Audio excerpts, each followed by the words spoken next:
और अब खबर संभल से सामने आ रही है। संभल के गुन्नौर थाना क्षेत्र के घुगैया में पुलिस की मौजूदगी में दलित की बेटी की बारात चढ़ी। गांव के अन्य बिरादरी के लोगों की धमकी के बाद पुलिस ने मोर्चा संभाला और अशांति फैलाने वालों पर कार्रवाई की चेतावनी भी दी थी। दरअसल गांव की रहने वाली एक महिला ने अपनी बेटी की बारात को दबंगों द्वारा रोकने की धमकी की शिकायत करते हुए पुलिस से सुरक्षा की मांग की थी, जिसके बाद मामला मीडिया की सुर्खियों में बना रहा। वहीं एसपी ने पुलिस तैनात कर पूरी सुरक्षा में शादी संपन्न कराने का आदेश दिया।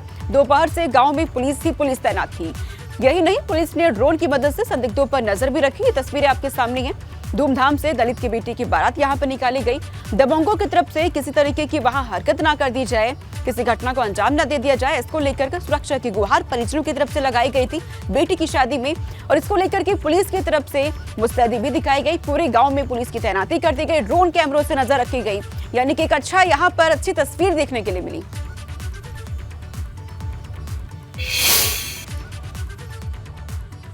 सर, आज मैं बहुत खुश हूँ क्या मीडिया वालों ने और पुलिस ने और समाज ने मेरी बारात और गांव वालों ने बारात चढ़वाई है। बड़ी सुख शांति से बारात आई है दरवाजे पे, मेरे पे कोई बात नहीं हुई है। और मैं इस बात से बहुत ही खुश हूँ सर कि मुझे मान सम्मान दिया है आप लोगों ने।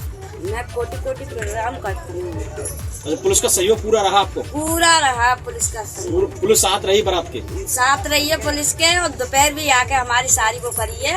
और जहाँ से बारात चढ़ना स्टार्ट हुई है हमारे दरवाजे तक पुलिस तैयार रही है। मैं ऐसे कहना चाहूँगा कि पुलिस प्रशासन ने मेरा बहुत अच्छा साथ दिया है और मैं हाथ जोड़कर निवेदन करता हूँ सबसे ज्यादा मीडिया वालों के लिए, पुलिस प्रशासन के लिए, असल मेरा जो उन्होंने राजनीति की है और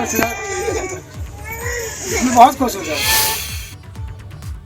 इस खबरों में आगे रुक करते हैं। लोकसभा में राष्ट्रपति के अभिभाषण पर धन्यवाद प्रस्ताव पर मंगलवार को चर्चा हुई। इस दौरान सपा सांसद डिंपल यादव ने केंद्र सरकार पर तीखे सवाल उठाए और कहा कि ये कैसा अमृतकाल जहां युवा तरस रहे हैं रोजगार के लिए। इतना ही नहीं, डिंपल यादव ने कहा कि लोकसभा में जाति जनगणना की जमकर वकालत भी उनकी तरफ से की गई है। तो यहाँ पर देखिए, डिंपल यादव की तरफ से सरकार पर तमाम सवाल उठाए गए हैं। कहा गया है कि ये कैसा अमृतकाल है जहां युवा रोजगार के लिए तरस रहे हैं।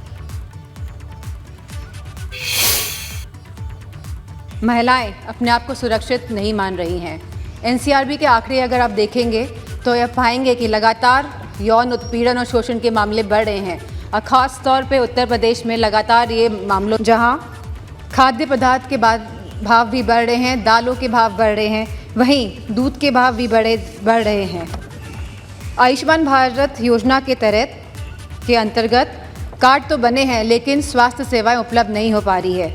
और जैसा कि दानिश सर ने कहा कि डॉक्टर नहीं है अस्पताल। इन्वेस्टमेंट और इनोवेशन के नाम पर जहां पे लगातार MOU साइन हुए जा रहे हैं, करोड़ों रुपए के MOU साइन हो रहे हैं स्पीकर सर, लेकिन एक भी इन्वेस्टमेंट धरातल पे नहीं उतर रहा है। जो सरकार यह दर्शा रही है कि हम स्वर्ण काल में जा रहे हैं, जो सरकार यह दर्शा रही है कि देश आगे बढ़ रहा है, तो मेरा मानना है जहाँ रोज़गार नहीं है और हम कभी गरीबी नहीं हटा सकते जब तक हम लोग रोज़गार अपने युवाओं को नहीं। वहीं राष्ट्रपति जी ने कहा कि सबका विकास और सबका साथ की बात भी करी है, लेकिन उत्तर प्रदेश में नियुक्तियों में सबसे ज़्यादा भेदभाव भाजपा की सरकार, जहां राष्ट्रपति जी ने अनुसूचित जाति, जनजाति, पिछड़ा वर्ग, अति पिछड़ा वर्ग की भी बात करी है, लेकिन जातिगत जनगणना की बात नहीं हुई है। अगर हमें सही मायनों में अनुसूचित जनजाति, अनुसूचित जाति, पिछड़ा वर्ग, अति पिछड़ा वर्ग लोगों को सम्मान देना है, उनको हक और सम्मान देना है, तो हमें जातिगत जनगणना पर भी बात करनी चाहिए।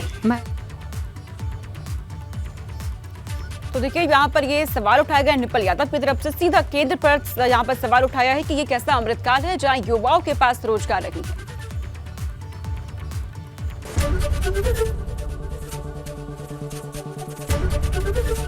ABP गंगा, खबर आपकी, जुबान आपकी।